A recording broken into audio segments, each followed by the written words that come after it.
So today's video is going to be a rare product recommendation on this channel. And this is brought about because of a recurring comment I get on my YouTube channel. A lot of times they are kind of making fun of me, but this might be one of those things where an experienced old codger in the wood turning world does something or owns something that a new woodworker just says that looks kind of stupid and they don't want to do it. But then 15 years down the road, they try it and they wonder why they've never done it before. And that's going to be this kind of recommendation, product recommendation today. Now, most of my wood turning is spindle turning. I mean, you turn bowls for the glory, but spindles makes the money. So I don't always wear a face mask because really there's not that much danger here. I have a face mask right there, and any of y'all that have worn these kind of shields, you know, in any kind of industry know that they are very uncomfortable. And this is a product that I found out a few years ago when I picked up welding, because the welders are constantly welding those caps, those hats, and pretty much all of them wear a welding cap. Looks like a do-rag, and a long time ago I used to wear do-rags when I was turning for this problem, but this is just so much better. And you can wear those safety things right on top of it and it doesn't rip on your head. It's just a lot more comfortable.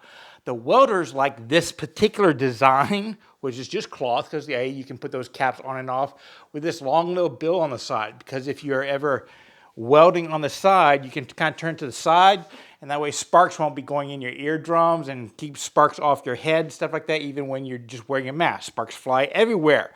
Well, wood turning, shavings fly everywhere. And yeah, I know, I have long hair, deal with it. But even when I had short hair was always getting in my eyes. It was bugging me right there for one simple reason. I refuse to turn without a fan behind me. And I typically turn it off when I'm filming just because of the noise. But having a fan, which I have one right up there, notice it is high, aimed down, and blowing away from me. It is behind me. Well, that keeps a constant airflow going from nice, clean air back here past this. Now, I'm not saying this is a solution for dust collecting or anything like that, but dust collection around a lathe is next to impossible. The next best thing is to just push any dust you make away. Now, whenever I am actually sanding, yeah, I will either have a shop vac or something around here to collect the majority of it.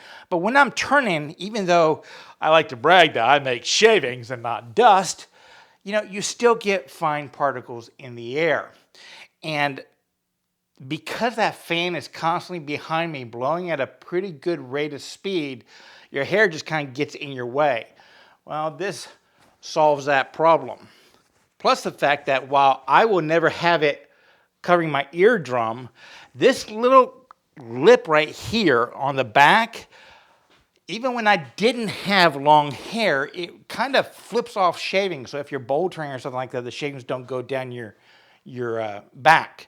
So you can basically, when you stop turning, you're not annoyed by wind going past you. You don't have chips all in your hair. You can put your helmet on and off all the time and prevents chips going down. Plus, you know, if you sweat along your brow, it's not dripping down in your eyes, which if you've ever been doing a long cut and sweat gets in your eyes halfway through, oh, it's a pain. You will always see these sitting right here. And again, I used to wear just a bandana tied around a do-rag. I've tried baseball caps in the past. I don't like the bill up front, though. That works really well if you're hollowing deep turning, because you can put a flashlight right next to your eye shining down where you want to look. But if you flip it around back, it just gets in the way, that kind of stuff, and you get the little, you know, the little snap things right there, and it just doesn't work as well. This is really, really nice because it keeps the sweat out of my eyes, everything like that. Now, I'm going to put a link down below to the one I found that I've liked. It is a really thick one, so it absorbs a lot of sweat. I've had some thinner ones out there, and I just don't like them as much. A lot of the welders like the thinner ones just because of the heat, they said, but I'm inside. And, you know, you're spending $6 to $12 on this kind of thing. So there you go. 2 recommendations. Put a fan behind you, but if you're going to do that one, grab yourself a welder's cap. It's just the perfect solution for this kind of environment. Well, y'all be safe, have fun, and remember, it's always worth the effort to learn, create. Though all I did today is create an ad for a product type, not even necessarily an individual product, and share it with others. Have fun.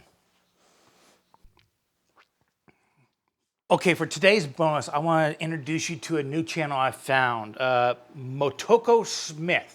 I hope I am pronouncing that correctly.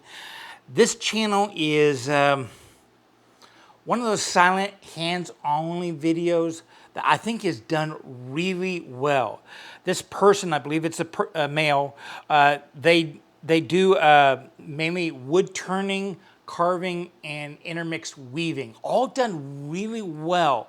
But the close-up angles, the presentation of the video captures a lot of the hand movement, the angles of attack, the angle of approach, and the end result that really does allow those of us that learn visually to gather a lot of information.